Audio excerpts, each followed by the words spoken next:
Yes. Okay. And we are recording now. Good evening, everyone. I hope you had a great summer. You enjoyed your time off, and I hope you've come back re-energized. Thank you so much. There's I'm glad to see so many of you on the line. I really appreciate it, and we are all here to serve the community, and to better our community. So I really do appreciate that.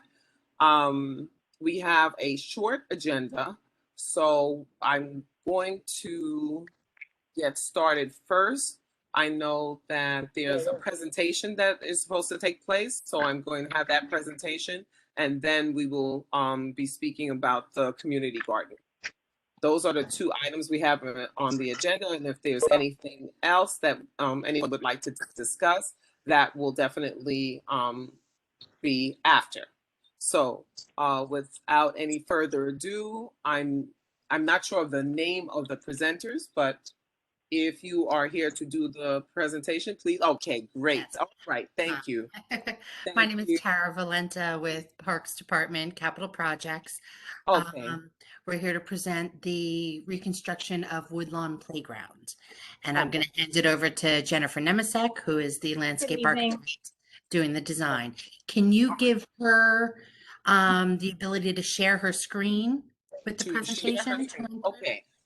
Now, I'm not that great at WebEx, so give me 1 second and I'm going to figure that out for you.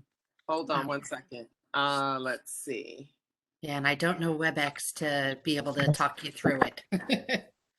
So there it is. Dr. Burke? She should be able to. I was going to contribute and say, yes, she can share right now. Oh, you can? She can? Yes, she can, yes. Oh, great. Okay, And I think I see there's the share button at the bottom. Perfect. Okay, perfect. There you go. Everyone can see it? Great. Yes. So I'm here to present the Woodlawn Playground Reconstruction. And first, I'd like to go just quickly through the project timeline. It takes a little time for these projects to get off the ground, but once we get started, it moves along. We're in the design process part of the project timeline. So we're here to show this project to you and get your input on it. And this is what our goals are. We want to create ultimately more active play areas. This playground hasn't been updated since the 90s. It's a lot of asphalt and not a lot of play area. We also want to bring it into the forested surrounding of Van Cortlandt Park. We're in the northeast woods of Van Cortlandt Park, and there's nothing in this playground that would reflect that. So here's where we stand here, where we are in the Bronx, in Van Cortlandt Park, right here in Woodlawn Playground. Here's what's around it. We're right near Patty's Field, which is a Gaelic football field. We're near the Stockbridge Memorial. We're near the John Muir Trailhead. We're not far from the Indian Field baseball and tennis. So here's what we have on site right now. It's predominantly poor pavement, lots of tripping hazards. We want to fix that. Not much in the way of play equipment, and we want to even update the comfort station. That's also going to happen. We have a lot of trees in the area. Here's the entrance. These are a few photographs just to bring everybody up to speed of the current condition of the park. The interior of playground, old equipment, lots of ramps and space that are unused. A broken spray shower that's in the process of being renovated right now. There's the comfort station.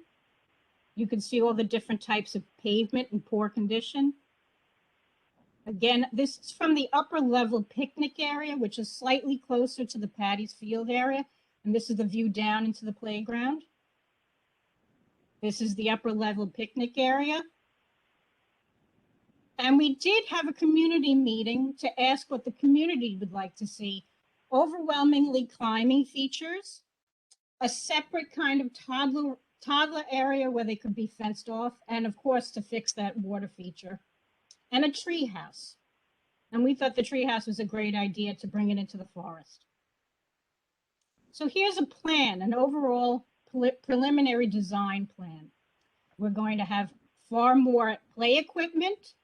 We're going to have a new spray shower, new toddler swings and play equipment, bigger kid swings and play equipment, all ADA accessible, including the upper level picnic area. The upper level picnic area, we'd like to fence in and bring it into part of the overall playground. Right now, it seems like you don't even see it. And then once you get into the playground, it doesn't seem like it's part of the playground. We're also going to update the comfort station. These are the different fences we're going to be using. Here's a little rendering of the comfort station. We're going to put a peaked roof on it, new water feature. That's a separate project that's in conjunction with this project. Here's what the play equipment's going to look like for 5 to 12-year-olds. And here's another view of that. This is from the picnic area, so we can have the play equipment join the picnic area. This is the toddler play equipment. Here's a rendering of what it's going to look like from the upper level picnic area. And here's a rendering of the new spray shower. Here's some of the spray shower elements. We're going to be using silver posts and green color to match all the play equipment. Safety surface and the new colors for the play equipment. New picnic tables, new game tables, new benches, everything new. We're also going to introduce lighting, parks safety lighting to this project. There is none presently at the site. We are in a Forever Wild section of Van Cortlandt Park. That means all the plants have to be native plants. So we're going to keep with this palette. We're going to increase permeability by expanding green areas. And here's again what the preliminary design will be. So now we'll open it up to any questions, comments. I think you're muted. Sorry. If there is anyone that have questions, please unmute yourself at this time. If you have any questions. Are you going to eliminate the basketball courts? We are not eliminating the basketball courts, but we do not yet have the available funding to renovate them. So that would be renovated at a later point when we receive the funding. And we'll maintain the access point by the comfort station and the flagpole from the playground into the basketball and handball courts. Are there any other questions? Yeah, I have my hand up, Madam Chair. May I ask, Madam Floor? Sorry. Go ahead. So let me ask a question. Hi, how you doing? My name is Michael Burke. I have a question as it pertains to the spray shower. And I'm sure maybe Matt is maybe can answer this. Is this a spray shower that we discussed a couple of years ago? Yes, it is. Absolutely. Okay. All right. So I know that. So can you go? Let me move this thing out the way here. So in other words, the spray shower is going to be what, two? I'm looking at like something that maybe 20 feet off the ground. Is that it? That's the first one, and then I'm looking at really multi-use spray showers, and is that a water fountain next to that? So I'm looking at it on slide 24. I'm looking at like a small rendering. This rendering, it shows you I hope you can see my cursor. Yes, I can. To the right, the small kids, this is where the toddler is. So it's spray, but it's not too much in their face, so that's the smaller area. The larger bucket areas for the bigger kids. And this post in the middle is an activator post. That means the kids come up and press on the button and activate the spray shower. Okay. So the water's not running all the time. Right. It's just going to be running when the kids are using it. And it provides a fun interactive element for the kids too. No, that's fine. But that's a spray shower that Councilman Cohen contributed quite a bit of money to, if I remember correctly, correct? Correct. Starting construction next week. We just wanted to include it in this presentation to show it in the context of the larger playground. Okay, fantastic. So I'm looking at the fencing because you guys kind of zoom through the presentation. So I'm looking at That's so. Can we go to the slide with the green space, please? Sure.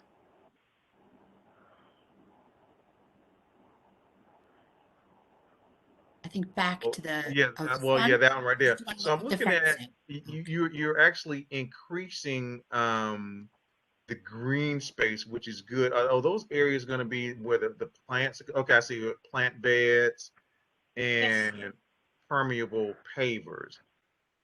We're not using permeable pavers in this project. We're just going to use plant beds. Okay. We feel that plant beds are necessary here because there's really no softscape or green space at all in the playground currently, and we want to introduce it into the park. Well, I mean, I think that, I know that that's one thing that Madam Chair wants. And again, I'm not speaking for her, she can speak for herself, but I know, this is just during discussions, and I know that's something that, we at CB12, I can say that we are looking for that. So that's good.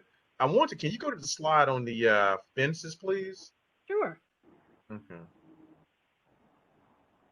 Yeah, sorry, we kind of rushed through. We don't want to, Yeah, you guys like really, too long, you but guys we really can always zoomed go through that. back and we can look at everything, as questions arrive. So, Right. Okay. So I guess my question is, so I'm looking at the fences. So there's going to be, so some of it's going to be retaining wall. I see that right now. Right. There's going to be a Right. fence on top of that retaining wall.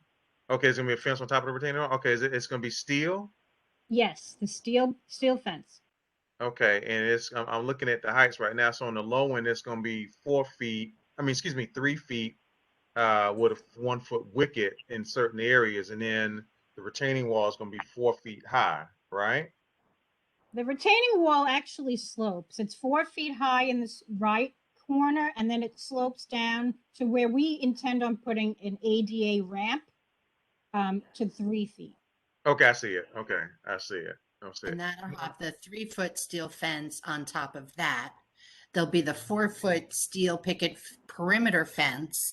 And then throughout in front of the swings and to fence off the tot area is the lower 3-foot height.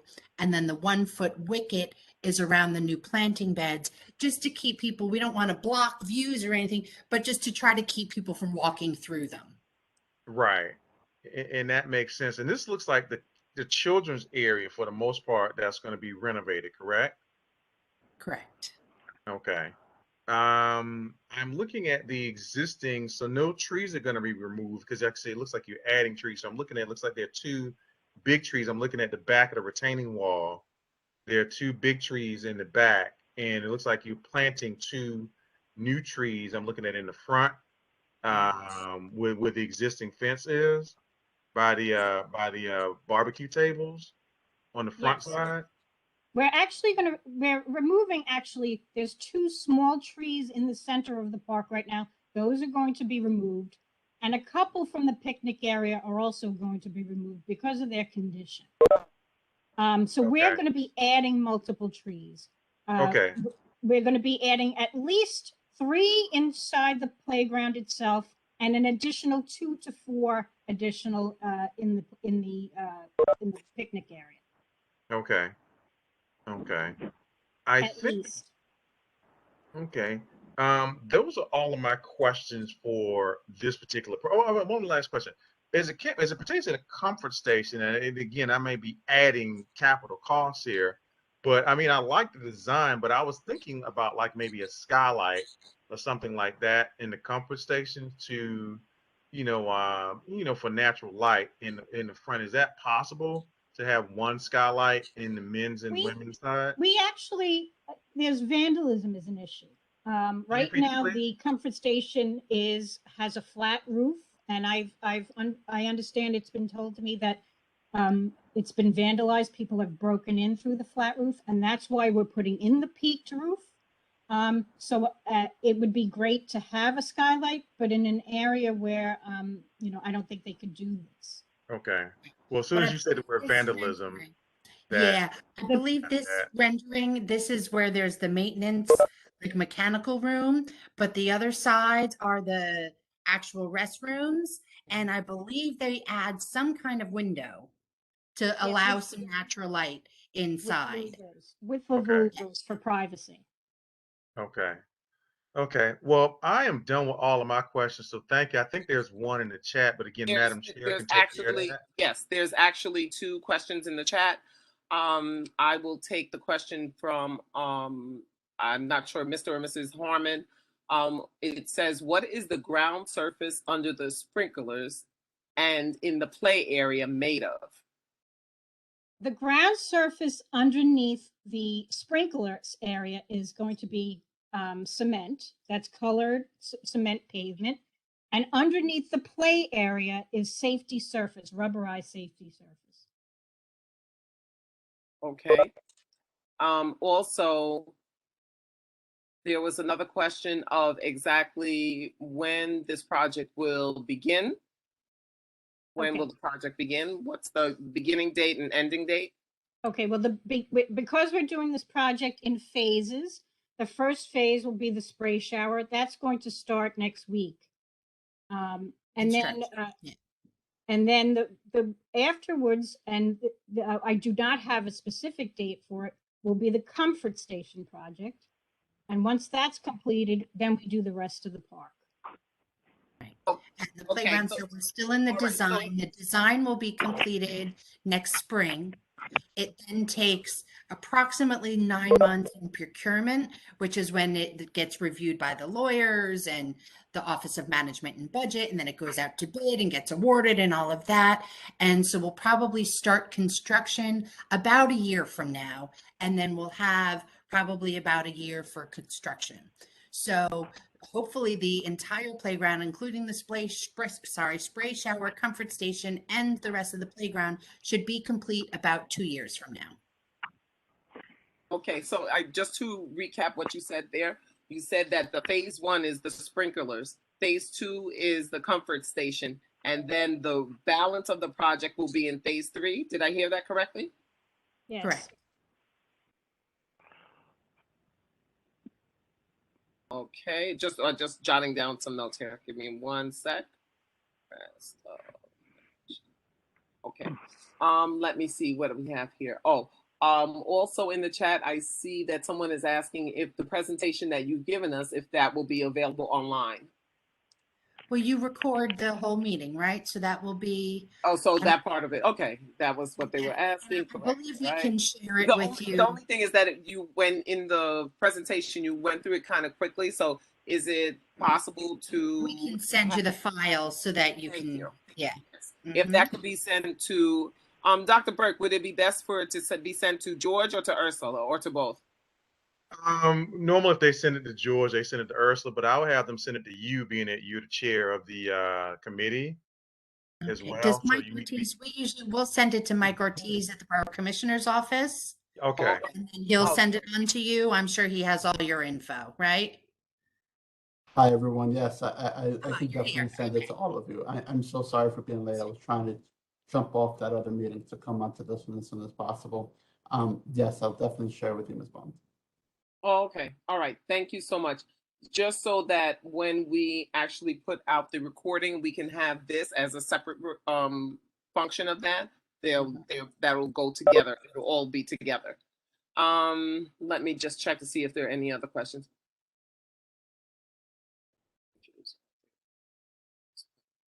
Okay. Someone is asking if you could please discuss in more depth the playground equipment and features.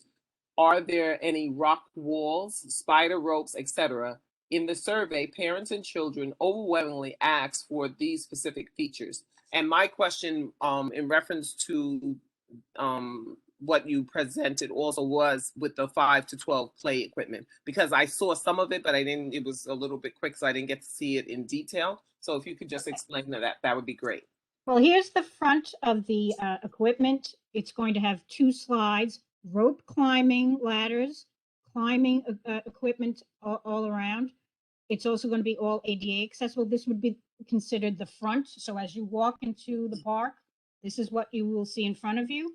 And here is the back with additional climbing features all over, rope ladders, climbing features all over, including a 3rd slide, which is an embankment slide in, that's part of the retaining wall leading to the picnic area.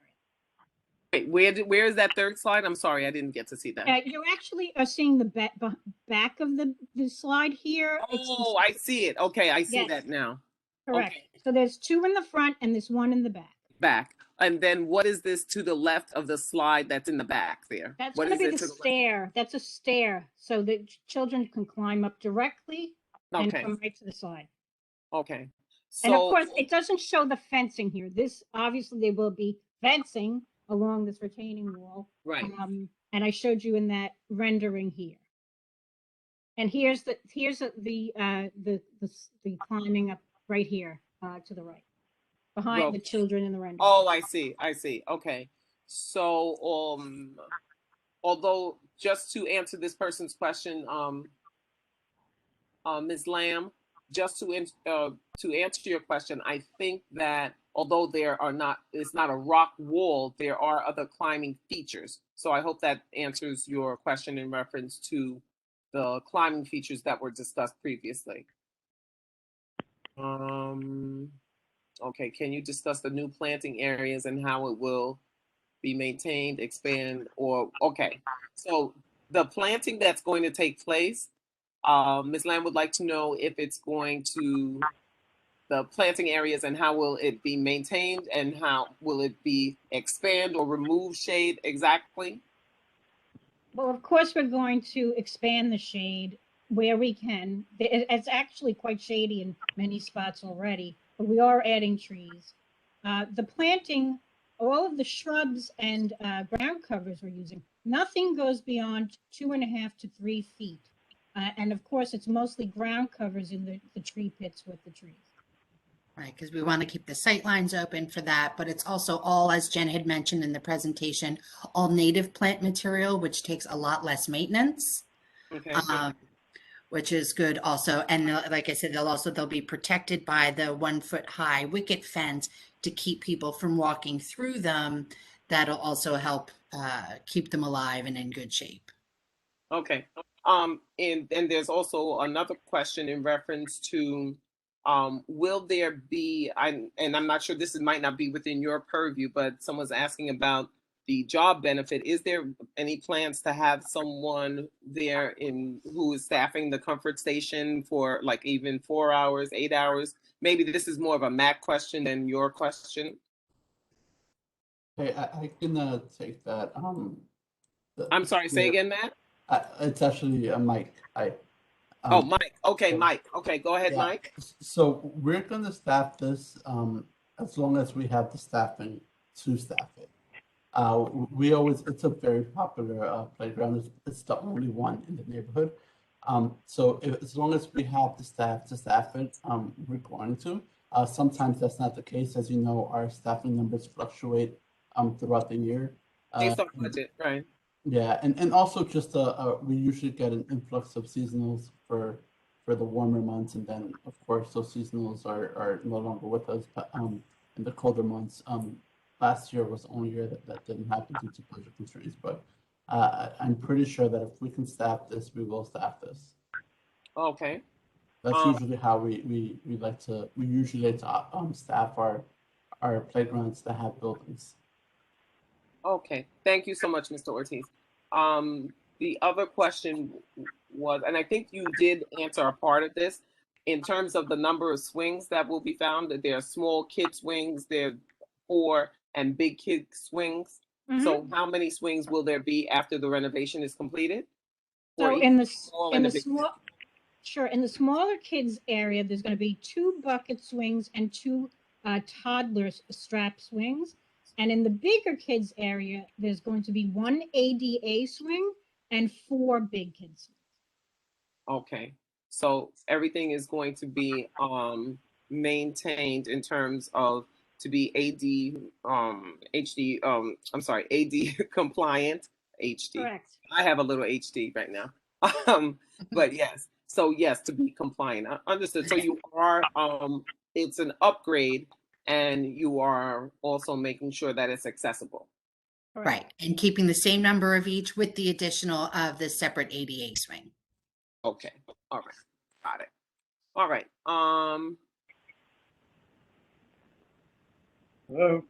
Okay, yes, Mr. Lanzano, you have a question? Yes. Go ahead, Mr. Lanzano. It seems to me that you only have 4-foot fences on the outside.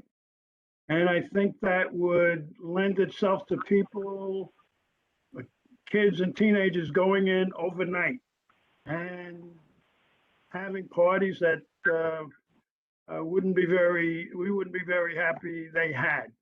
And it would lend itself to destroying all the equipment if they did get a little crazy. So I would suggest you make at least 8-foot fences on the outside. Right. We did at one point propose that, but with our commissioner's Parks Without Borders policy, we do the lower fence, but then we have the additional, the security lighting, and keeping all the sight lines open and the plants low so that it can be, seen and policed. Hi, can I just say the about the fence? It's very low for the young kids who are able to like jump over it. Like it's hard enough for the mothers to watch their kids when they're in the park, let alone have the ability for them to jump the fence and run away over into a very busy street. It's 4 foot would be really difficult for a kid to jump over. To climb And- over. You haven't seen the kids in Woodlawn. They climb them fences. They climb the fences on the basketball courts as well.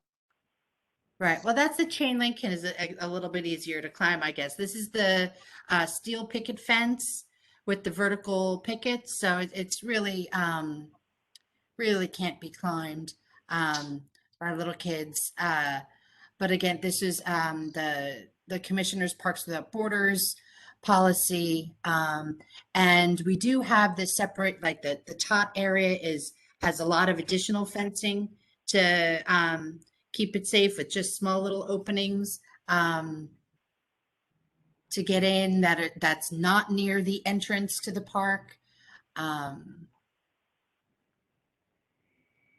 So, and I know there was a question earlier, something about gates. There will be a new gate that can be closed and latched at the entrance, but not additional gates around any of the fenced play equipment.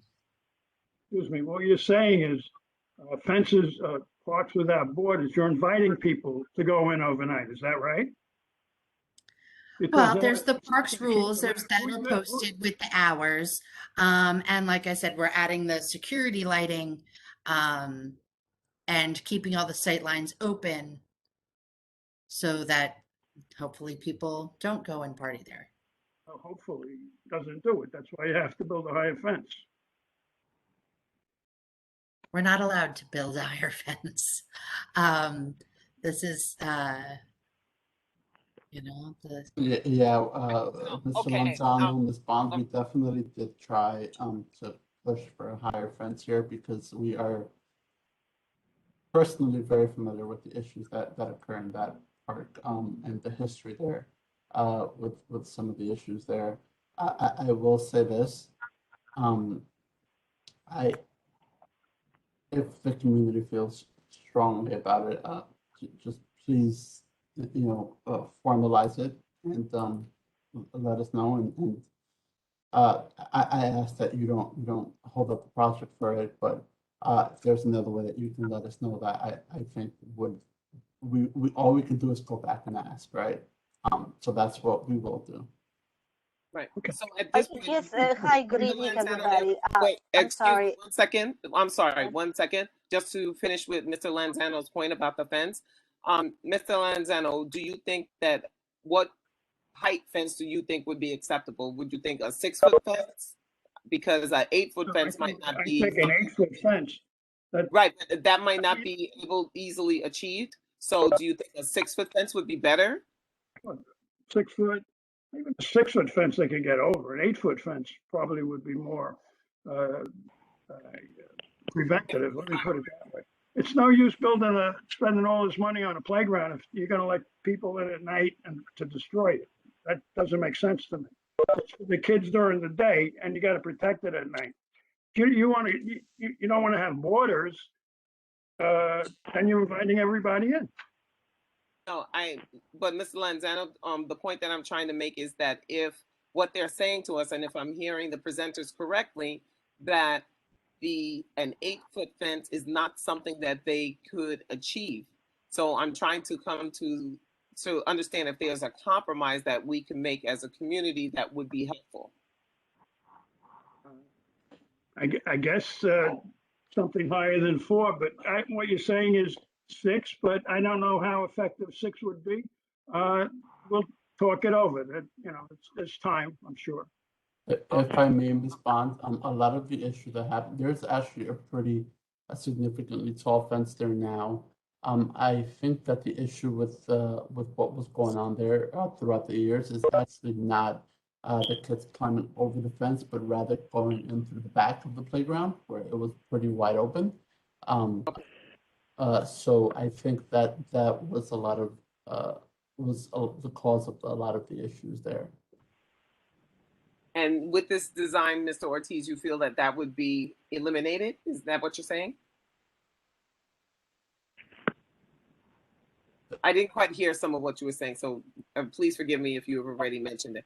Sure. So what I was stating is that there's actually a significantly tall fence now at the park. Most of what we believe that is the cause of a lot of the teenagers going in the evening was actually not over the fence, because it is a steel picket fence, which is very hard to climb. Not impossible, but nothing is unclimbable. We believe that most of the issue that was occurring was actually the kids coming in through the back there. And as you can see in the design here that's on the screen, there is going to be a new 4-foot height steel picket fence in the back, which is the area that they were coming in before. Okay, but I think to Mr. Lanzano's point, he's saying that if we can have a fence that's maybe higher than that, than the 4 foot, that's what he's looking for. And that's what I'm trying to ascertain, if that's something that could be done. We 4 foot can go back and ask, you know, we're definitely going to go back. We're going to, we understand that this is very important to you all. We can go back and ask, because, you know, it's our duty to go back and try and get what you guys desire. Just note that it's not really a decision. It's not a guarantee. Yeah, we all have bosses. Right, absolutely. But ultimately, we're going to go back, and I think we're going to reiterate this, reiterate once again that it is a concern, and also that, you know, the community really wants a higher fence there.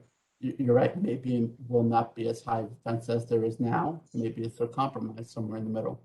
Okay, all right. Thank you so much. And I'm sorry to belabor the point, but just wanted to make sure that thank you all very much. Everyone was heard. Yes. Self-content with. I'm sorry? I just said we understand. Yeah. Oh. So, you know, I said we had originally proposed, you know, the higher fence, and we're told, you know, to go with the lower, but we'll go back and let them know your concerns. I do say there was someone who asked and then asked again. I just want to say about being at a meeting during the design process 4 years ago. And that was this, as Jen had been mentioned, there's kind of 3 phases of this. So you were probably at the first meeting 4 years ago when we began the design for the first phase. This is now the 3rd phase. There's the spray shower contract, the comfort station contract, which are already done with design. The spray shower contract starts construction next week. The comfort station probably a year after that, and then this one a year after that. Okay, understood.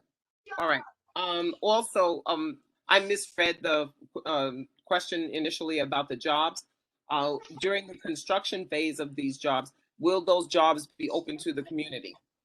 That's what's the question that Mr. Reed was asking. And that's not in our purview in design. I don't know, Mike, do you have a say for like the community hiring? Oh, if I could say, I'm sorry, this is Renata Sokolowski. I'm the design director for the capital projects at the parks. And so our process is that we are actually doing the open bid, you know, to the contractors, and No, Renata, just to let you know, this is for staffing the playground, like the comfort station once it's open, not the construction. No, this is no. I misread the question. Beg your pardon. I misread the question, and it is about the construction. Oh, So okay. she- I'm sorry, Yeah, Renata. I'm No, sorry. yeah, that's what I understood, that it's if the Okay. local community members can actually participate in the construction of the playground, right? correct. Correct. Okay, so our process is that our contractors that are able to actually bid on our projects have to be in a good standing with the city, and they have to be registered with the city. So if those contractors can actually hire the local community members, which might be the members of the local unions of the various kinds, then by all means they are able to participate, but it is up to the contractor that we are actually going to have a contract with, that they will hire members of their crew that are good, able to actually construct the project. So it is very difficult, but there is always a solicitation behind the doors, and if the unions are able to solicit our contractors to have their members be hired, then that would be up to the contractor to do that. It's not with the park department directly. All right. Just one other question to follow up on that in terms of the bidding process and how it's going to take place. Is there a stipulation in the bidding process that says that that the contractor, whoever they might be, that they have to hire some community members within Community Board 12? Is there such a stipulation like that? Could there be such a stipulation like that? There is no particular stipulation about the local, population to be hired, as part of this construction. However, the unions are definitely, hiring, people that are from the local neighborhoods. So it's all a matter if they do belong to any of the unions, because our contracts do have to hire contractors that will abide by the oh gosh, Tara, help me, what kind Prevailing of wage, the prevailing yeah, wage, exactly. and like it's a union Right, labor, and yeah. right, the union labor stuff. So if they are part of the different unions, as the laborers, as the um, iron workers, or machine operators, asphalt laborers and stuff, then they definitely can apply and see what happens, and within the union they can actually see if they can be hired for this particular job, Hello? because Hello? yes. Okay, is this Mr. Reed? Wait, Yes. hold on 1 second. Mr. Reed, okay, I was just going to ask you. Yeah, I'm sorry. I'm please sorry, follow but up with that. they do have community benefits. So what are you saying is it's up to the contractor, which I think that's wrong, because you're coming to our community to get our support, and then you're gonna tell me that we can't work in projects in our community. Like, what happens is, once you have the community working in the community, it's a sense of ownership. It's more benefit to the community. Like, what do you mean that it's up to the contractor? That's a problem. That's a problem right there. I totally understand you, sir, And and let me explain something to you. I understand the prevailing wage language. The prevailing wage language is actually mentioned because they don't want to discriminate against the non-union. So if you're coming into our community, you need to bring some benefits in our community, like training, like opportunities to get in the union. Everybody's not in the union. You know what I mean? So, we have, I'm a union member myself, and we do have collective bargaining agreements that actually involve the community benefits on these projects. So you can't tell me that they don't do that. They do it. All the unions do it and everything. So we need to really have a discussion about that, because if you're coming into my community, you can't just come to my community and work and then the community is at the same place. So if you bring some training and you bring some opportunity for the community, when you leave, the community will be different. It'll be upgraded, not just the construction. The community will be upgraded. And that's what we're looking for. We're not looking for people to just come to our community, do the work, and just go. Like, how's that helping the community? Come on, man. All right, Mr. Reed, I just have one other question for you before anyone else responds. Would it be, that's why I was asking a question about, is there a stipulation with the contractor, whoever's doing the bidding, that they have to do some They have community benefits. Yes, the community benefits. so Actually, it depends on how deep you want to go, because you can go zip code wise, you can go borough wise. They say community. Now you got to watch it because it's a little catchy. They'll say Bronx residents. Bronx is all over. So what we can do is we can actually obligate the zip codes that surround that project, so the people in those zip codes can work. So it could be more of an intimate community thing if you want to do that. Like it's different opportunities that we can actually do, but it's definitely a community benefit that happens. So You're gonna have a year worth of work. You're inconveniencing the community by doing the work in the community. So why we can't work there? Okay, thank you, Mr. Reed, for that. So is it possible that a stipulation can be put in like that? And not for you, Mr. Reed, but for Ms. Renata? Is that has the bid already gone out? Have you already taken the bids in? Can we change the language there so that the community will get the benefit of jobs? Well, there are certain, city regulations that we do have to abide by, and it's really not up to us, and we cannot really change the legal language that is entered into our contract. If you would like to put that in the, I guess, the letter of approval with this, provision, we can definitely take a look at it, but I doubt that this will be something that we, Sparks department, will can actually do it. It's a legal department that is conveying, all this information to all the contractors. We do have MWBE program, which is for the minority and women-owned businesses, and a certain percentage of each of our contracts have to be bid or included, with the subcontractors that are, within that program. But we cannot promise that the local, laborers and, people that are willing to work for the parks, will be hired by the contractor. Okay, thank you so much for at least understanding the community's position on this, and then we will make sure to put that language in the letter of approval. We don't know if it will work or not, but at least we have had the opportunity to have our voices heard. The next question for you, and I'm going to try to narrow it down to maybe 4 more questions, and then there was a question about the small kid swings. So right, and that I was actually just I made it myself a note, and then someone just put another comment. We're not reducing the number of the little kids swing for the ADA. There were going to be 4 swings in the tot area, 4 swings and 5 swings in the 5 to 12 area, which were the 4 strap and 1 ADA. Down in the tot area, we say 2 bucket and 2 strap, but if you think 4 buckets would be better used, we can do that. That's not a big problem. So, Ms. Duval, do you feel that would work for you? Do you think that would be a better way to go? To have the 4 strapped or to have the 2 buckets, 2 strap? You think the 4 buckets would be better? That's not a problem. That's something we can say yes to. Okay. Ms. Duval, do you think that would work for you as well?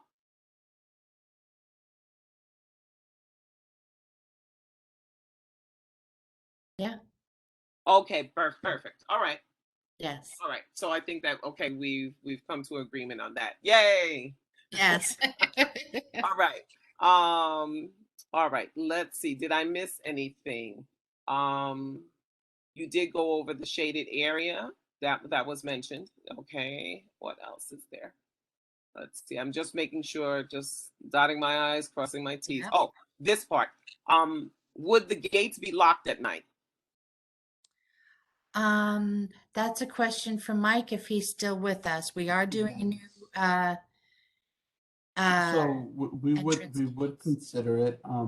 It would really be one of those things where we would kind of again, we're a couple of months or years out from when this will be ready to be open to the public after reconstruction. At the moment, there is gates all over with fences, which would make it lockable. I know that we lock it now, but it really would be something that we would reevaluate once we get closer to opening the playgrounds publicly. Mr. Ortiz, just a quick question on that. Would you then come back to the community so that we could have some idea about if it's going to be locked or if it's not going to be locked, and could we have a say in what would be locked? I mean, if you guys have a lot of, if there are concerns about it, like let's say we decide like not to lock it, or Mike, I could jump in on the locking issue. sure, who was that? This is Matt. Hi, Matt. Matt. Mhm. Hi, Matt. So when it comes to the security of our playgrounds, we have hundreds and hundreds within the borough, and each area does not have the capacity to go ahead and lock each and every one. Now, we do take into consideration new playgrounds, where they're located, in the neighborhoods that are located in the communities, and we put together the highest risk parks, and we go around and we try to lock as many of those as we can. And we're successful most of the time, every single night. And so what we would do is we would evaluate the new park and put that in and determine the level of security that it would get after it's the conclusion and it's built. Okay. All right. Thank you. And I promise this is the last question.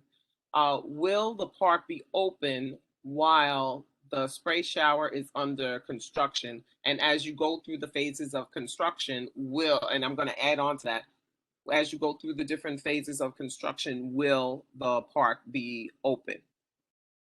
During the spray shower construction, that's starting next week, the rest of the playground, including the basketball and handball, the swings, everything will be accessible. There may be a day here and there that we may need to, block access to a specific area for some certain work, but for the year of the construction, it will be open the majority of the time. The main entrance gate will be closed and locked, but there will be access along the asphalt path up to Patty's Field. We're adding additional asphalt to the path to up into the picnic area, and you can get into the playground from that corner. Okay. All And right. go ahead for each stage of construction. I'm sorry, I didn't fully answer the question. For each stage of the construction, we will keep as much open as possible. I don't know yet for when we get into the playground reconstruction. I'm sure we'll at least be able to have the basketball and handball open. Whether or not the spray shower will be able to be, we'll have to figure that out as we go. But we will keep as much of the playground open as we can during all stages of construction. As a matter of fact, there's going to be an additional path open at the ramp that goes right here. We're going to actually add another entrance right here, so you can come right down the ramp during the construction of the spray shower. So you're going to have the picnic area that already has the gate open. You're going to have this ramp open, and those are the two entrances you can go through. The main entrance will be closed for the spray shower construction. Okay. All right. Thank you so much to the presenters for fielding our questions. I know that we did ask many questions, so I thank you for your patience. And we look forward to working with you. And thank you once again for your time. Yes, thank you very much. Bye-bye. Bye-bye. All right. Next on the agenda. Thank you, Mr. Reed. Next on the agenda, we are looking at the gardens, the proposed garden site at Pratt Avenue and Marola Place. And we have the organization, and I want the ladies to introduce themselves. Penelope Montilla, and please forgive me if I butchered your name. And where is she? I'm looking for you on my screen. Jaylyn, yep, Jaylyn Pierre Lewis. So, ladies, I'm going to give you the opportunity to introduce yourselves and explain what your goals are and the process that you have gone through and how your plan to engage the community. Hi. First off, I think we both just want to say thank you for having a. I've been in conversation with Denise about the garden project since the inception of the project, and we are really excited to be able to meet with the community board parks department, because when we first started the project in the summer, obviously the community board wasn't in session, but we've definitely been anticipating having this conversation and meeting with all of you. So I'm going to start first by just reading our mission statement for the garden. And then Penelope is going to walk you through the process, the stage that we're at now. So our true mission with this garden is to provide a safe space for the members of this community to grow and eat food that will nourish their body and soul. We understand how important it is to have a healthy diet, and we want to give people that option in an area where food is limited. Our vision is to set up cooperative systems that will make our communities more healthy by growing and caring for nature within urban environments. We will work towards an equitable food system by ensuring access to garden space and educating beginner farmers and gardeners of all ages. We want to serve as a model for innovative land use by developing program designs and strategies that will maximize the lot space and support holistically healthy lifestyles. We believe that social justice must include access to fresh food and broad opportunity for people to embrace the natural world in a meaningful way. The food aspect is only a small part of what the garden will actually contribute to the community. Once people no longer have to worry about where their next meal will come from or eating food that is bad for them, we can start moving the community forward. So I think a key thing that we want to get across with our mission statement and the garden project is that although we definitely have an emphasis on food and we're deeply passionate about food justice and food independence, we really see this garden as an opportunity to give community control of land. So we have these lots that have been sitting in the community for years that haven't been taken care of at all, that haven't been cared for at all. And I guess the question that we're really asking ourselves is, what could this space become once Jalen, I'm so sorry. Jalen, I'm so sorry to interrupt you. I'm going to ask that community board members, if you can, and community at large, if you could please mute yourself during the presentation, because it is difficult to hear with the background noise. So please mute yourself. Please ensure that you are on mute. Please go and continue. I'm sorry.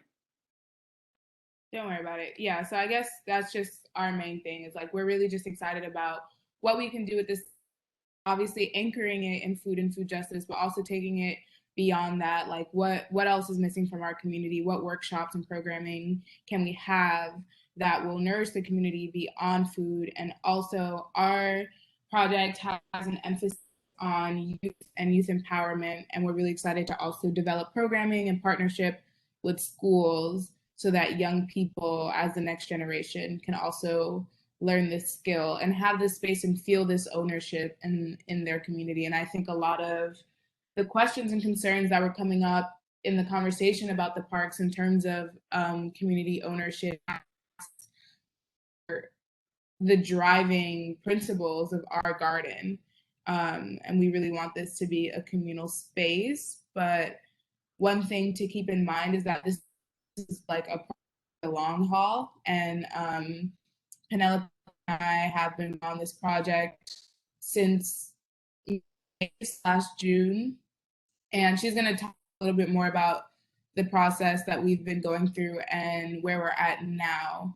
But yeah, this is definitely a long-term project, and we're here and we're going to keep doing different types of community outreach, which we'll touch on as well, to get as many people involved in it as possible. You can go ahead, Penelope. Hi. So as Yolene said, I was going to talk about the meetings we've been having with Parks, New York City, and basically our last meeting was a little misleading for me personally, because the first lot, 87, they said it was, we couldn't use it because of the electrical pole, that it wasn't stable. So then we looked at another lot 17, and it was already clear, and the construction trucks were gonna clear out. The guy from the construction said in about a week. And they had just built a road. They had cleaned it. They had put in a new draining system so that it wouldn't flood.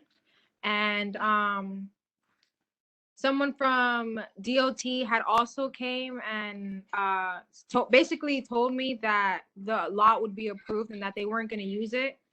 To fast forward this week, they denied us access to the lot, to the space, saying that DOT is eventually going to use it, and they're going to rebuild the retention wall that's next to it. So right now we're kind of just starting over.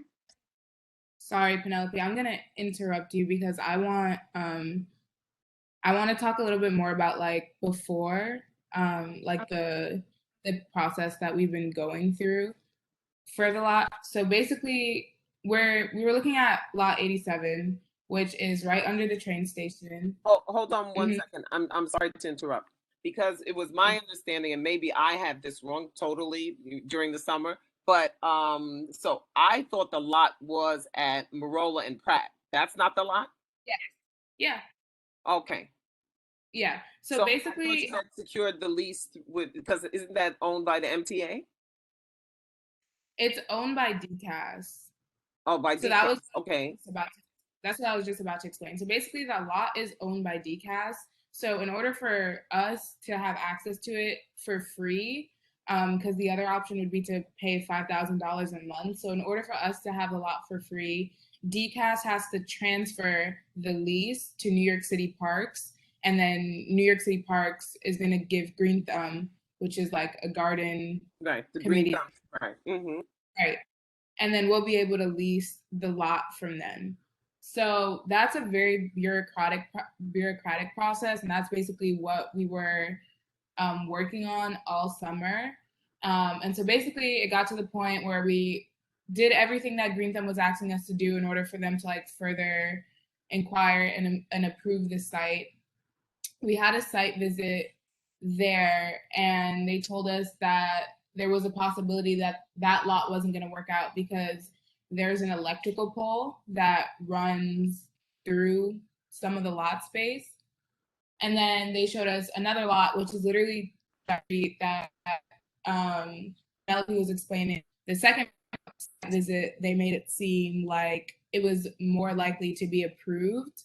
Where we're at right now is after those site visits, the person from the Parks Planning Committee told us that the lots weren't suitable for a garden, but that doesn't match up with the information, as Penelope was explaining, that she received at the visit, and also that other people that we've been meeting with and having conversations with also told us about our lot.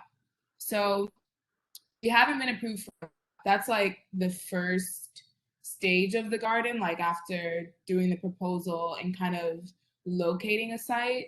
And like I said, because it's such a bureaucratic process, like it's already taken us 3 months just to even get a site visit with Parks Planning and Green Thumb. And now we're basically just waiting to hear answers, because like we were saying, we're like receiving misinformation and different information from different people. So we're basically right now waiting to get like the truth and a truthful report from the Parks Planning Committee about the status of lots. Regardless, our project is tied to one specific location. I think the only requirement that we have for the garden is that we want to be in the 10466 area code, so that it serves this community. But other than that, we're still going to pursue this project, even if that specific lot doesn't get approved. It will just take more time because we will have to, again, search for a different lot. But because we're receiving misinformation from the Parks Planning member, we're hoping that that the lot will still get approved, like warming up on that lot yet, but also we're still looking at potential other spaces. Penelope, I don't know if is there anything else you want to say?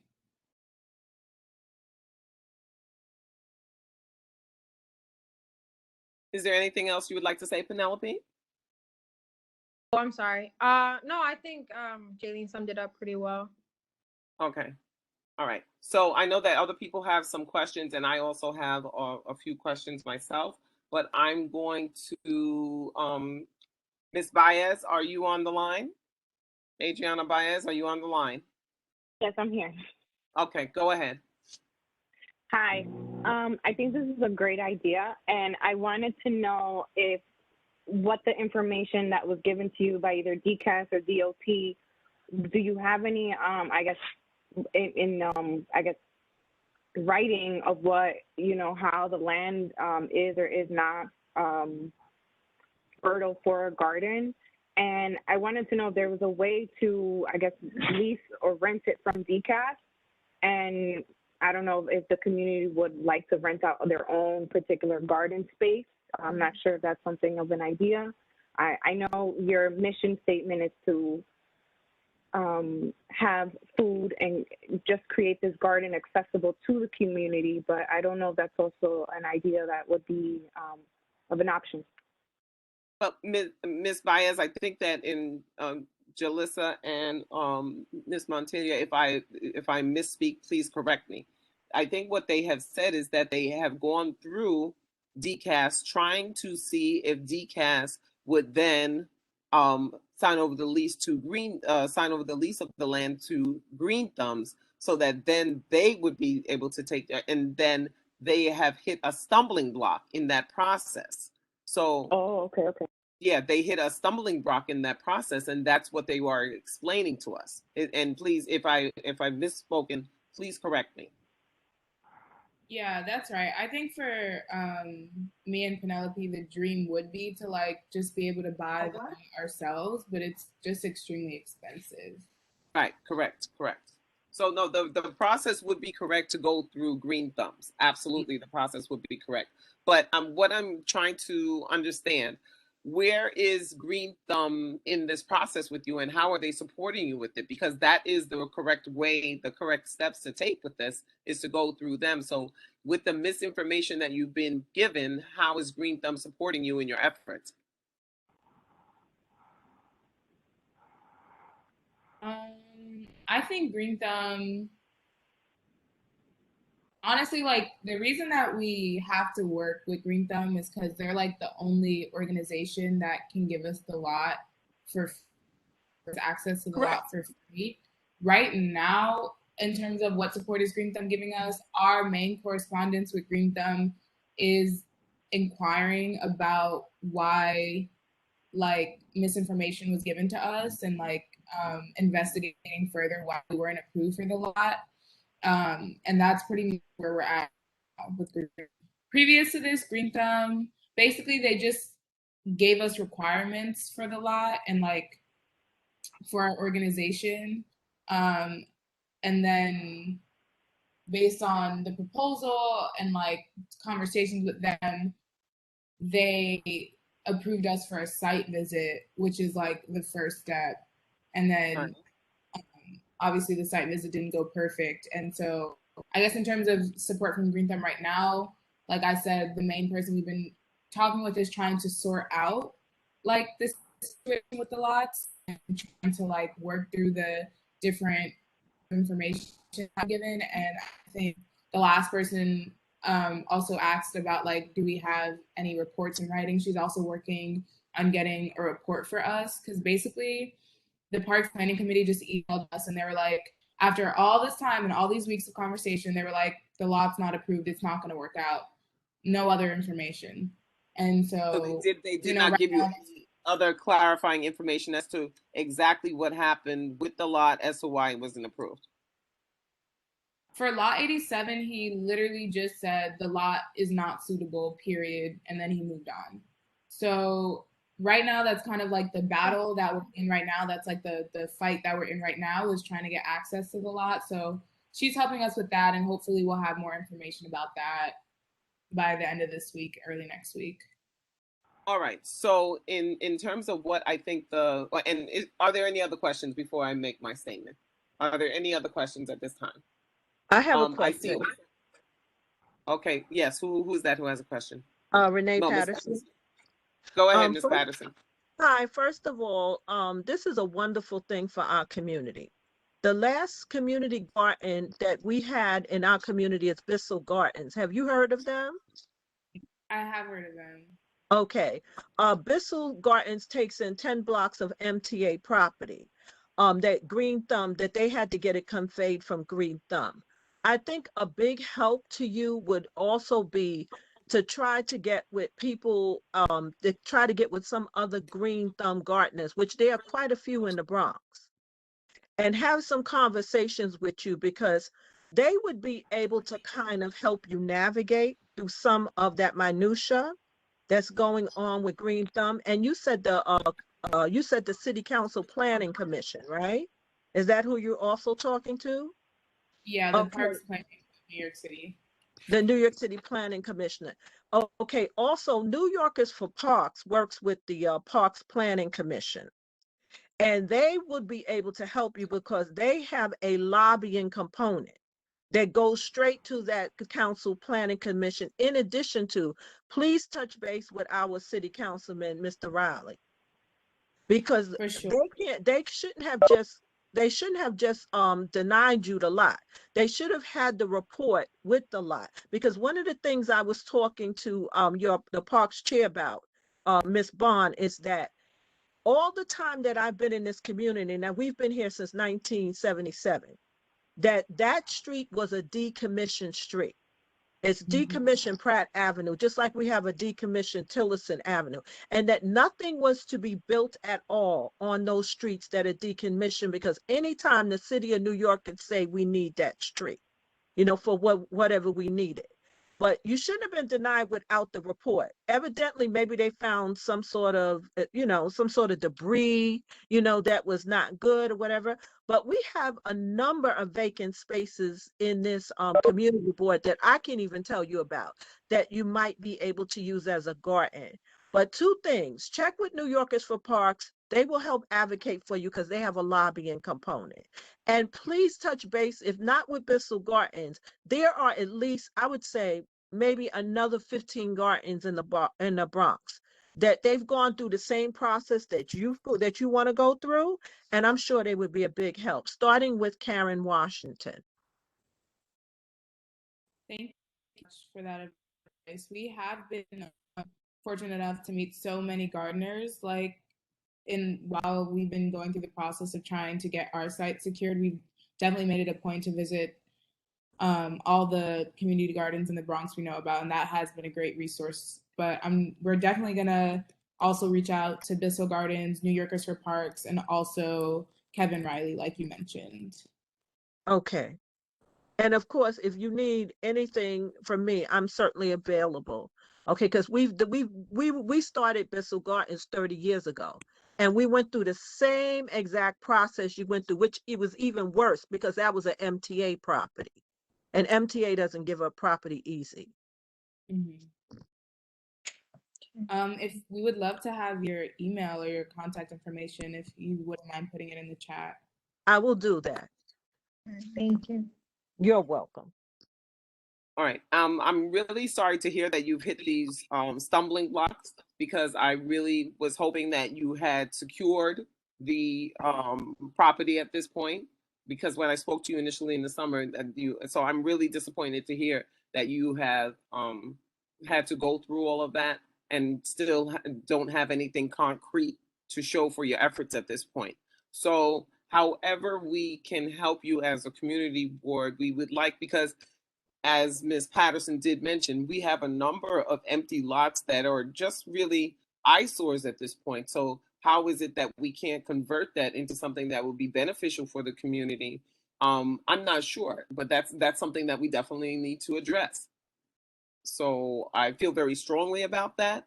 So if there's something that we can do to help you along the way, we will definitely be in touch. We will also see if we can reach out to the local councilman also to make sure that he gets some input in on the situation for us. Okay. I would like to add a comment really quickly. My name is Kyla James. I'm in District 12, but my zip code is 10467. And this summer, I also started the process of connecting with Green Thumb and New York City Park with trying to look at a lot that is located on my block on 218th Street. Mm-hmm. Just from my communication with them. And I know because of the pandemic and COVID, they haven't had in-person working, but just the communication on their end have been very very honestly non-existent. I just received my first email from them. I sent out an email in May, and I got my first email back in late August, and one 2 weeks ago. And in the lot that I was looking at, it is a privately owned lot, but that lot has been vacant for the past 10 to 15 years. So right now it's just it's clean. It's been cleaned regularly because it has become a problem where people would just trash it. But I think we have gardens in the Bronx, but at least in my area, they aren't really prominent, or they aren't really as involved in the community. And after I moved back home from college, I noticed that there's literally no place for me outside to go and work or to actually form a community in this neighborhood. And the park is nice when you want to have fun, but when you want to actually build relationships and actually do work and work in your community, but also your physical work and your job, there isn't a lot of spaces to develop and network with other people your age. Okay. Miss Ms. Bond. Oh, I'm Hi, sorry. Ms. Someone This wanted is, to say something. yeah, this is Ted James. That was my daughter. Actually. Go ahead, Mr. James, and then I will make my comment. Thank you so much for that, Kyla James. Thank you so much for that. Go ahead, Mr. I was James. saying that was my daughter, but Oh, that was your daughter. Oh, okay, okay. I do have a question regarding the lot that we were speaking about before, and according to I looked it up, and Marola Avenue and Pratt, that seems to be right at the edge of the Seton Falls Park. So I'm not exactly sure where It's on the opposite side. It's on the opposite side. What I'm saying, I'm not sure where lot 87 is. But at any rate, that entire park is almost like a wilderness. So I wanted to hear from Jaylene, if they were to get that lot, what are their plans in terms of clearing the lot? And it's also not a very it's very hilly in some areas. So I wonder, what are their plans in terms of landscaping and cleaning it up and all that stuff to get it ready for agriculture. Mr. James, before they answer, I just want to I want to make sure that we're both clear on the lot space that we're talking about, because if I and Jaylene and Penelope, please correct me if I'm wrong.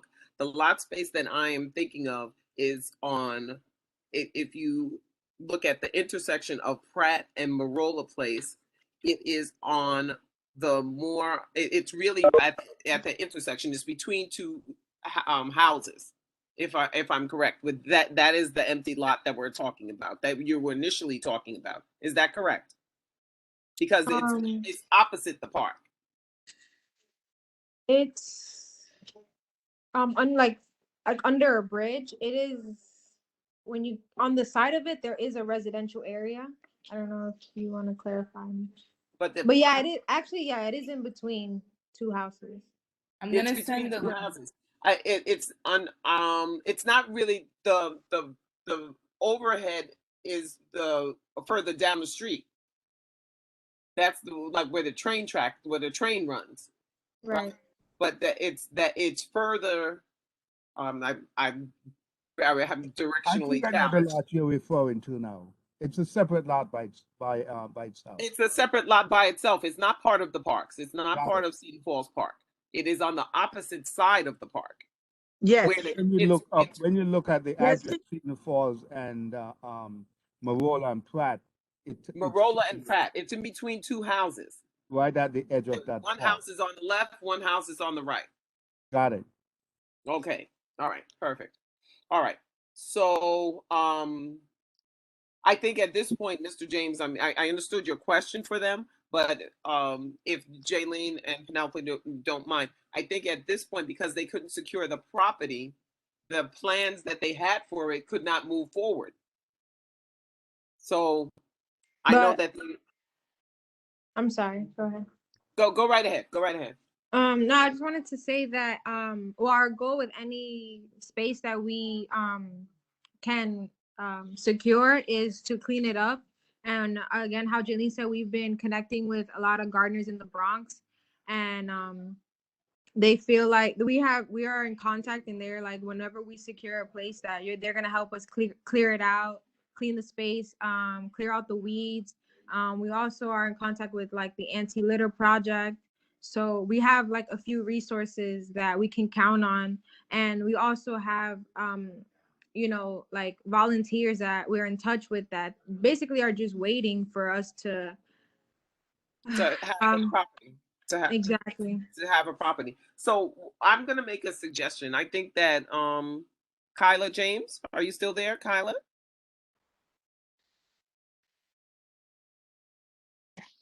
Kyla James, are you still there? Yeah, I'm still in the meeting.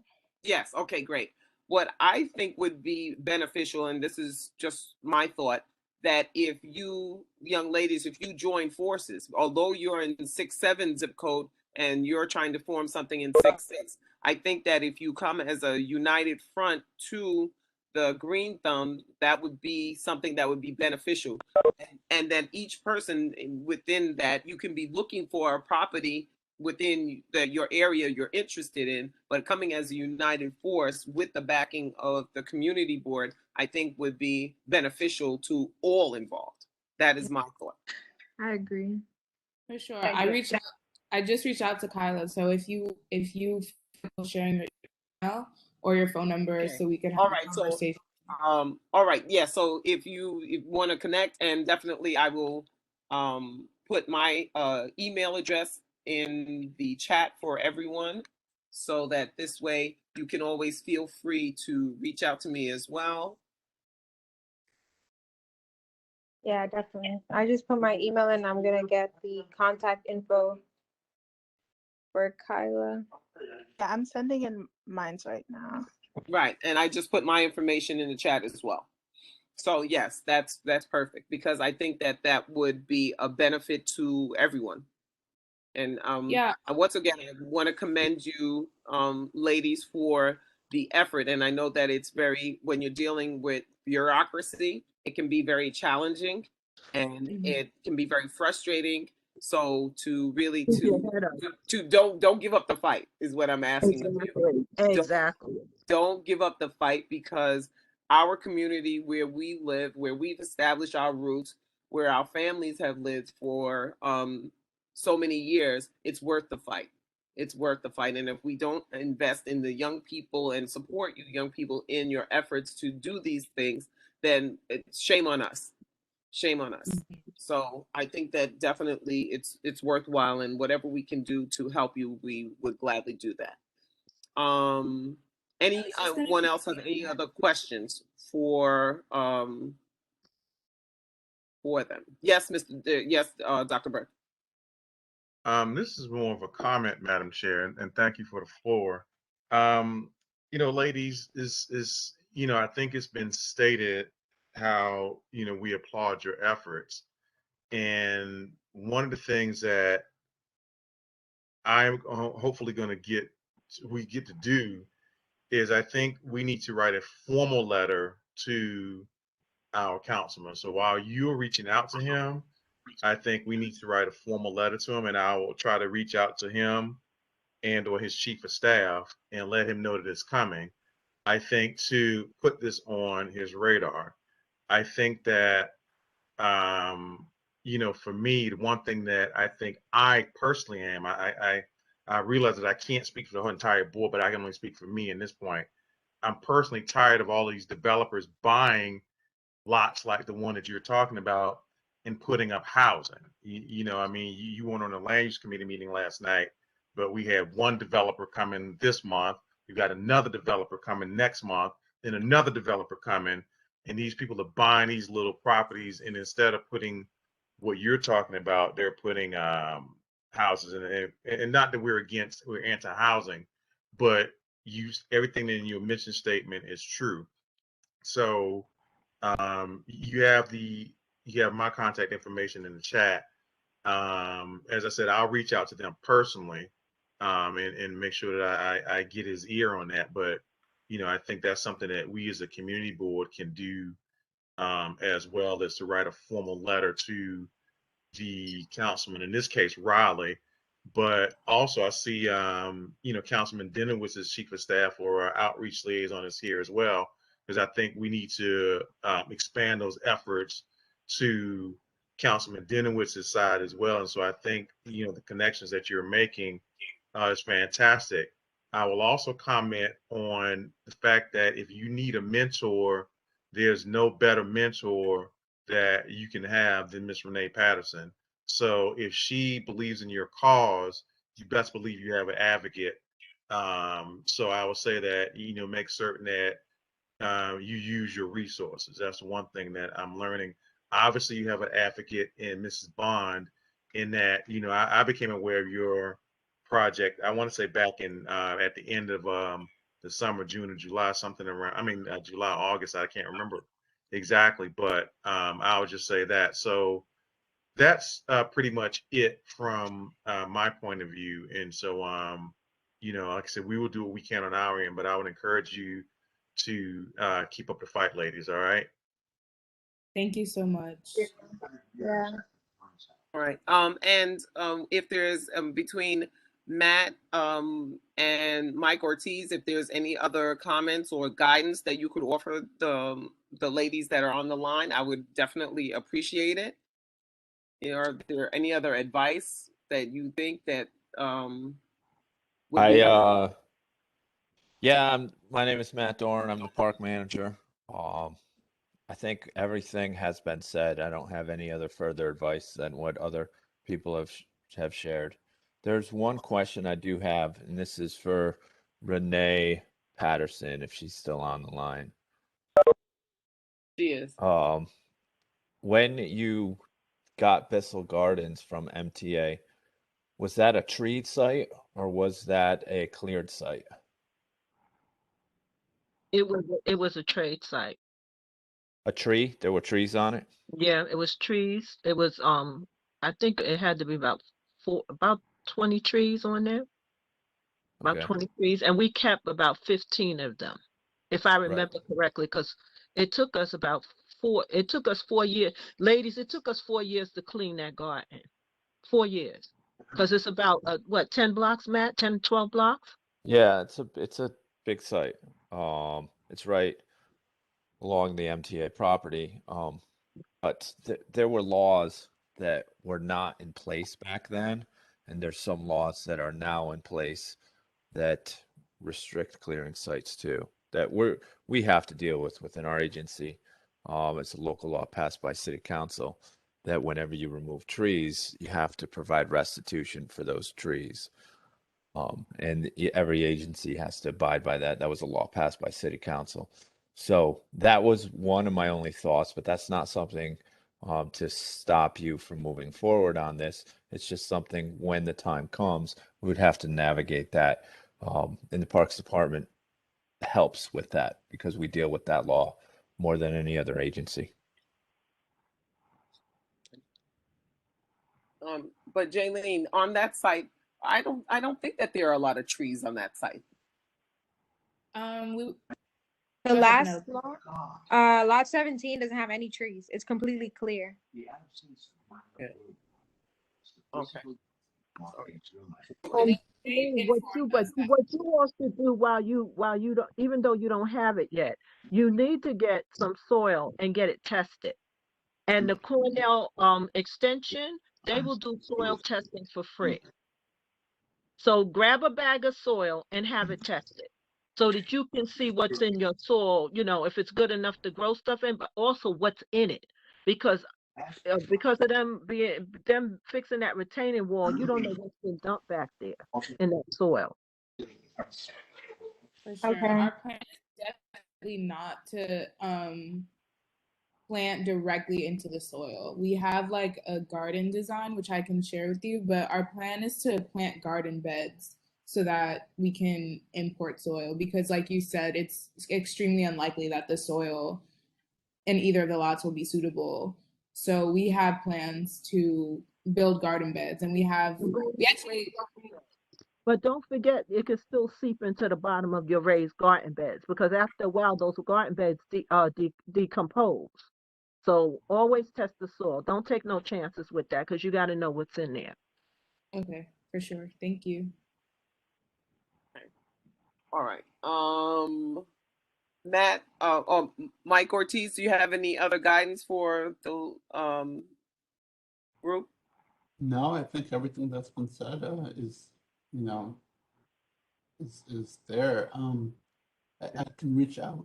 Forgive me, I'm not very familiar with this project at all. It's you know, Green Thumb is our gardening arm of Park, so forgive me for not being up to date at all on this one. I can let the acting director know that you guys brought it up again today.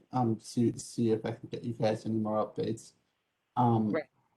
But that's it. That being said, take every single advice you can from Miss Renee Patterson. There is tons and tons and tons of experience there. So Absolutely. But Mike, to that end, is there can you put apply any pressure or words of encouragement for the Green Thumb to, you know, engage with the group in a more proactive way? certainly, you know, our Green Thumb division is actually historically they've been very, very good about you know, reaching out to the folks. There must be something going on, whether they're short-staffed or something. It's unfortunate that I heard about, you know, it took somebody like, well, you know, a couple of months to hear back. That's not really in keeping with who we are in Park. So I'm it's unfortunate to hear that. I know for certain that the acting director of Green Thumb is very responsive. I know that him and a lot of the folks at Green Thumb are extremely responsive to emails and phone calls and inquiries. So they always try to be as helpful as possible. So if they're either completely swamped or something's going on, nonetheless, I'll make sure to reach out to them and say that this was brought up. Perhaps I can get you a reason or have them reach out to you with a bit more transparency. But I can do that. Okay, thank you so much. I appreciate that. Okay. I think the only thing, Dr. Burke, wait, there you go. I almost lost you for a moment on my screen. I think the last thing that we have to do, Dr. Burke, is to take a vote on the presentation that was presented at the Woodlawn. That's what I think it has to happen, the next thing, correct? Was that for information or are we voting to approve their? Because they're looking for the letter of support. Oh, no? Okay. Yes. So yeah. So right now, as far as your committee members, unfortunately, the only person that's here is Mr. James. I mean, outside of myself, I could serve as, well, I am an ex officio member. So technically you have a quorum, but two of your members are not here. But so, I do have a quorum of this. You have a quorum, yeah. So you can hold a vote and you know, make a recommendation. But I think there's a question before we call for that, so I'm gonna give you the floor back, Madam Chair. All right.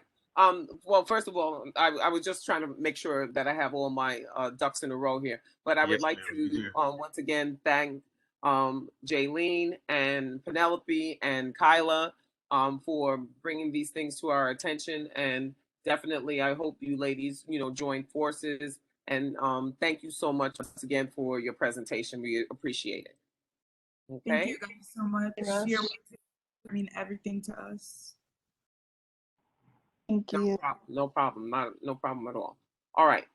So next bit, can we go into the vote? Thank you, Mr. Reed. Can we go into the vote now? Yeah, Madam Chair, this is your show. So Okay, whenever you call for it. All right. So before we go into the vote on the letter of support, what I would like to do is to make sure that we follow up on Mr. Reed's point that in our letter of support, I think we do need to talk about the job component for whether or not we can make any changes or not, or if it will bring anything to fruition. That's something different, but I think it would be important for us to have a statement in that letter of support that talks about the jobs in the community in reference to the construction of the project. So I don't know if there are any comments more on that, or are we good with putting that information in the letter of support? Okay, hearing no objections, okay. Hearing no objections, I'm going to say that we are on board with that by putting that in the letter of support.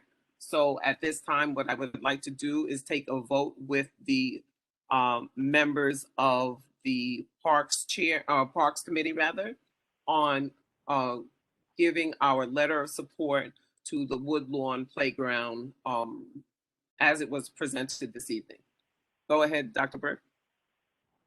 Madam Chair, just as a matter of parliamentary procedure, you have to please help me out. Please help me out. Please yeah, help there has to be a motion on the floor. Has to be a motion made and properly seconded.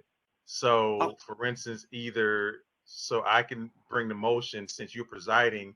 You can't bring the motion, so it's either myself or Mr. James. That's what I was a little bit confused if I should bring the motion or someone else should bring the motion. Right. No, you can't.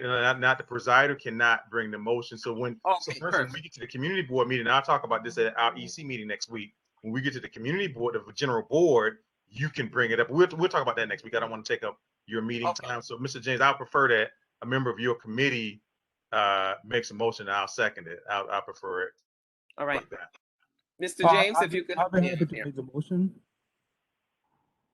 So I make a motion that the Parks Committee send a letter of support to give the go-ahead for the Woodlawn playground to commence.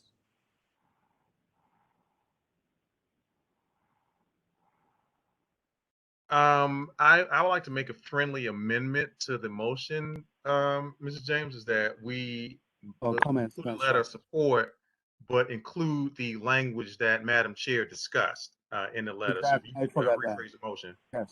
Yes, I'm sorry.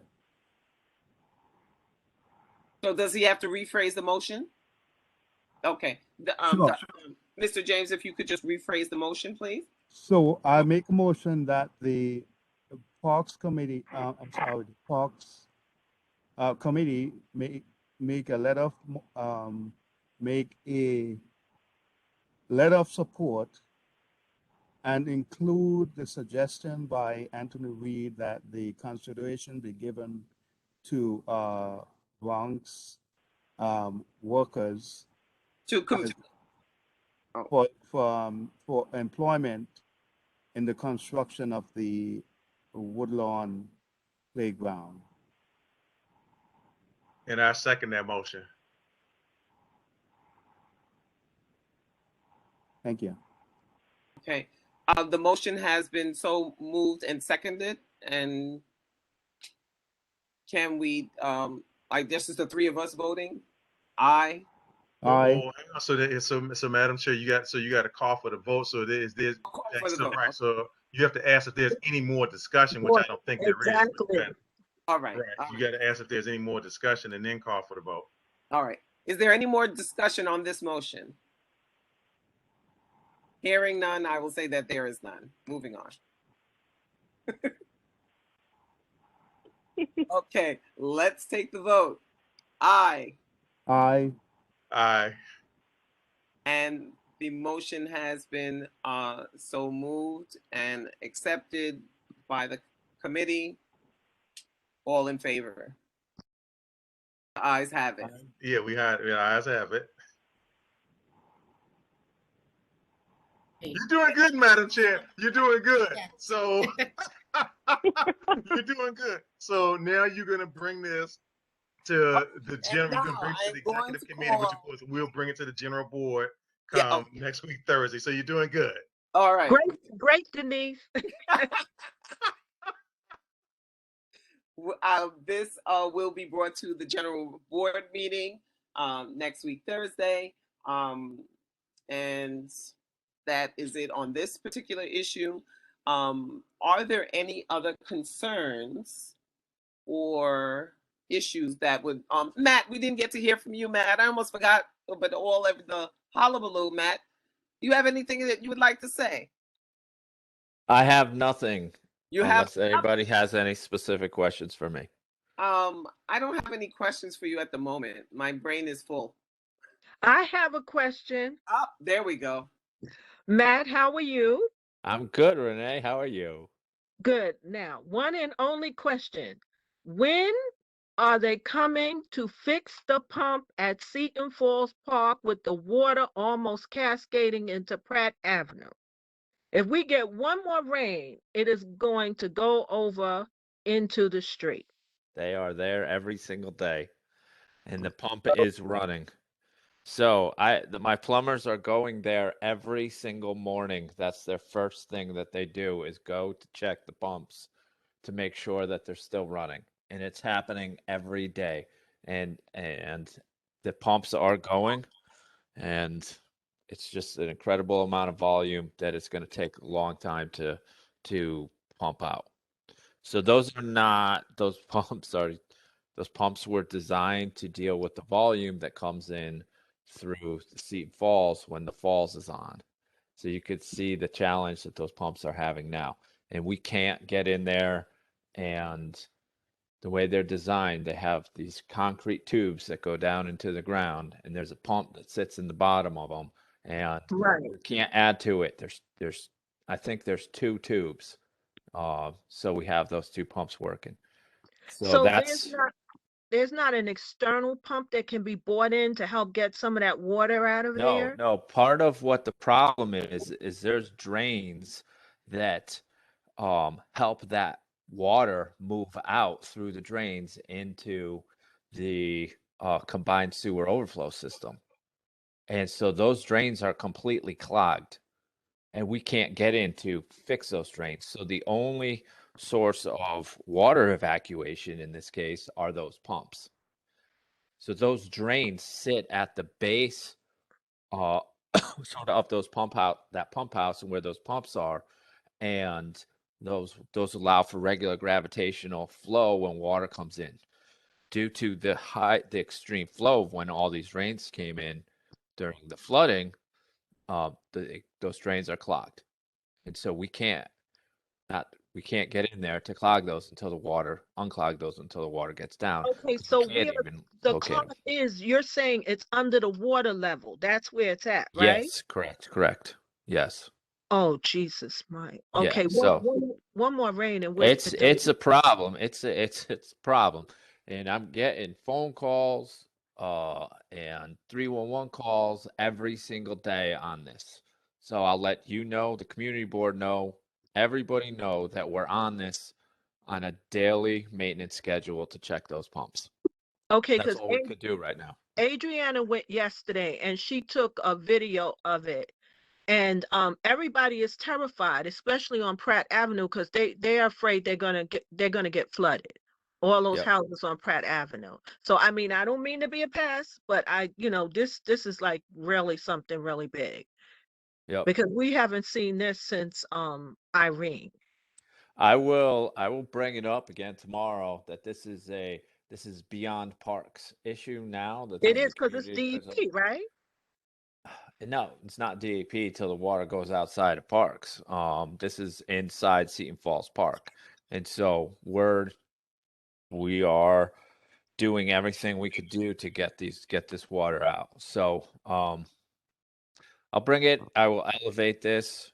I've already had conversations elevated to the head of our shops in the entire borough of the Bronx, but I'll bring it up again.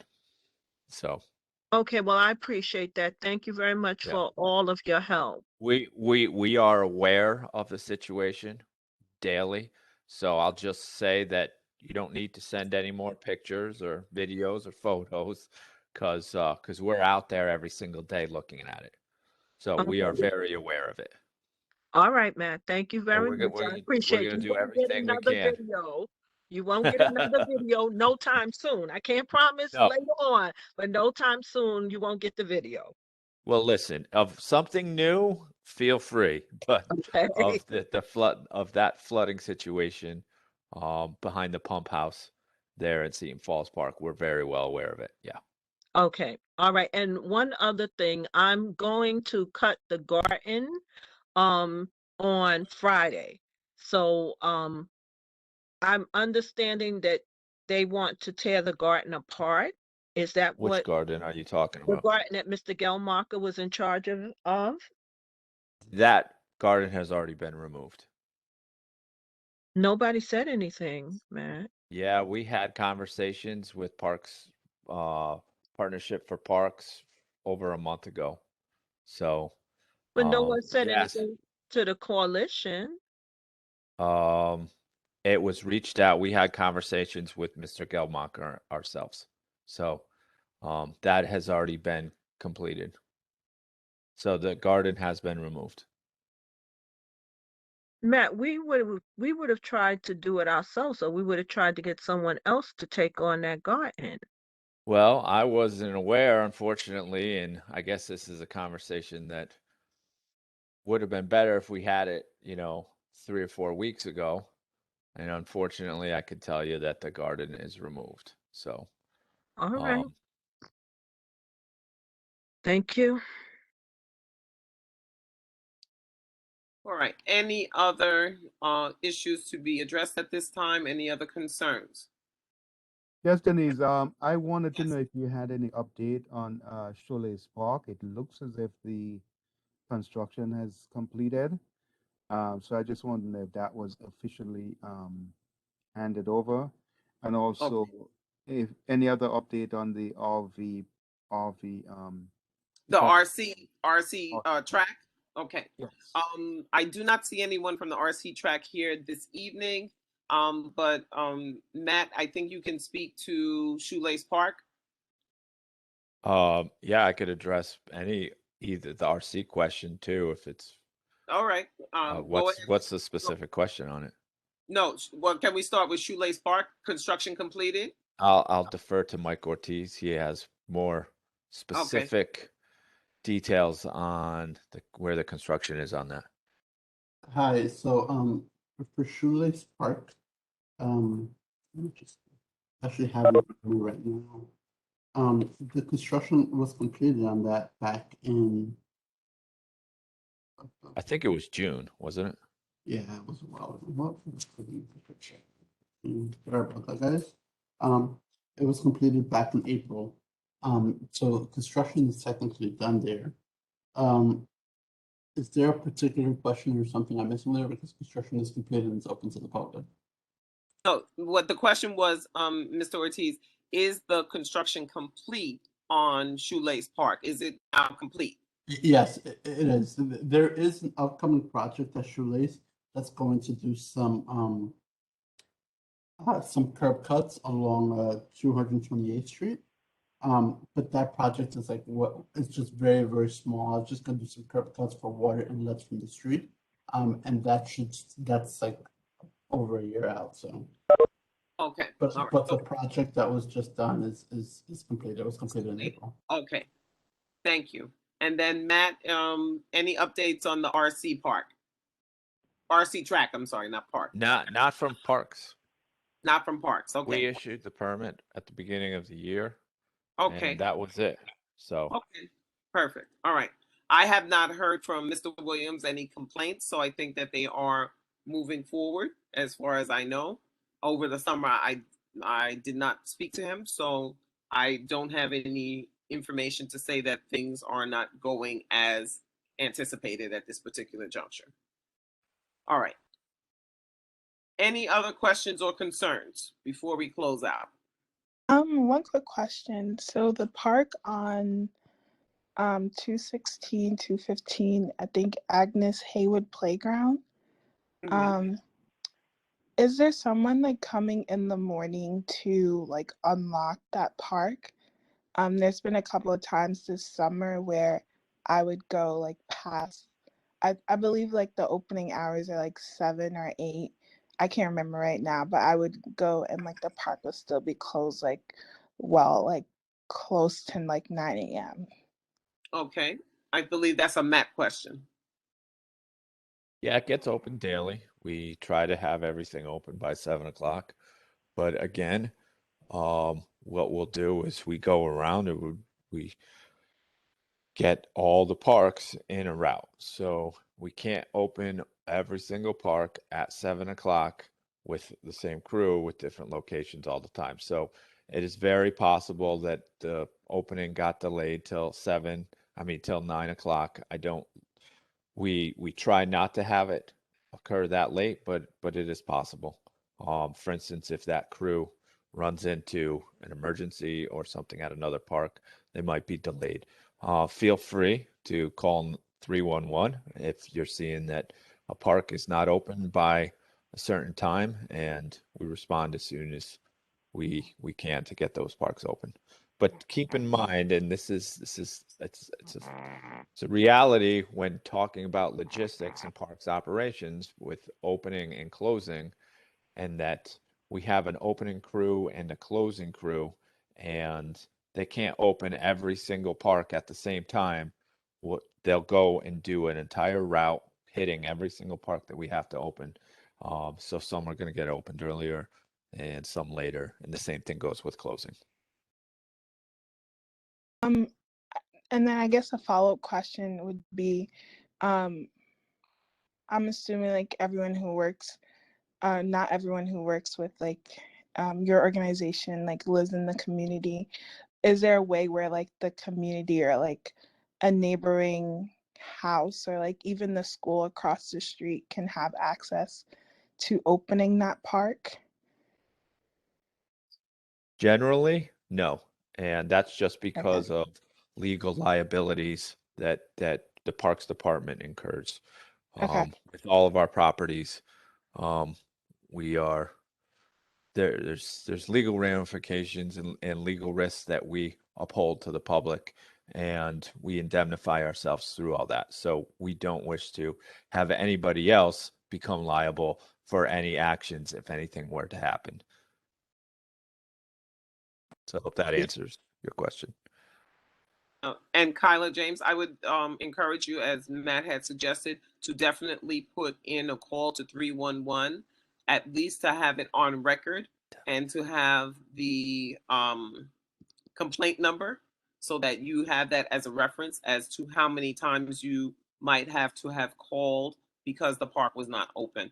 That is something that we can then bring to someone else's, we could bring that to their attention once again. So I would definitely encourage you, when you see that happening, to follow that up with a 311 call. Okay. Yeah, I remember I called, but I like couldn't reach anyone. So I wasn't sure if there was like an email or something that I can just like. No, you can call 311.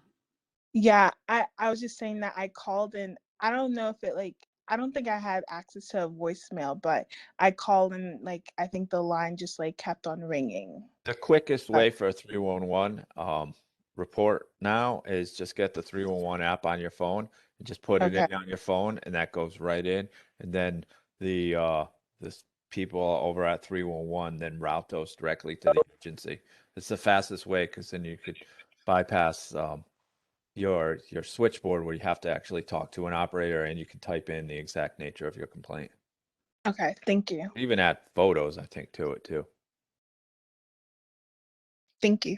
The 311 app. Yep. All right, thank you for sharing that information, Matt. Anyone else with any comments, concerns, or questions before we close out? All right. I would like someone to make a motion to officially adjourn the meeting.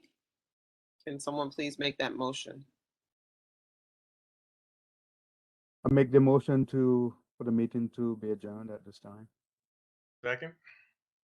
All right. The meeting has the motion has been so moved, right? I'm saying this correctly. So moved and seconded, and the meeting is officially adjourned at 8:56 p.m.